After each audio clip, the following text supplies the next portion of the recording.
কি ব্যাপার শোনা, তুমি কাঁদছো কেন? আমার একটা সোনার মালা হারিয়ে গেছে। মা যদি এখন জানতে পারে আমাকে বিশাল মারবে। আমি এখন সোনার মালা কি করে কিনবো? তুমি কোনো চিন্তা করো না, আমি টাকা দেব। সত্যি? হ্যাঁ, তোমার ফোন পে নাম্বার দাও।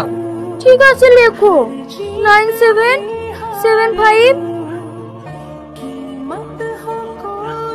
এই টাকাটা মেরে দিলে আমি তোমাকে পরশুদিন বিয়ে করব। আচ্ছা ঠিক আছে। কি সত্যি সত্যি ভেবে নিলে নাকি? আমি রেডি হয়ে চলে এসেছি, তুই তাড়াতাড়ি রেডি হলে আজ বিয়ের কাজটা সেরে ফেলবো। বিশু ভাই, এখন বাড়ি যাও, তোমার সঙ্গে পরে কথা বলবো। বাড়ি যাবো মানে?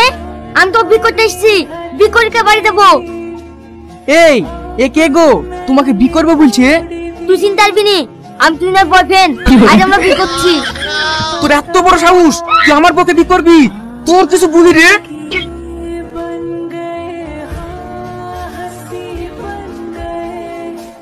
এবার বলুন, এখানে আমার দোষ কোথায়? ও আমাদের সবাইকে বোকা বানিয়েছে। ও সেই থেকে ফাঁসি এইভাবে ইনকাম করে। ওর আগে থেকে স্বামী আছে, বিদেশে কাজ করে। No, no, no. হ্যাঁ।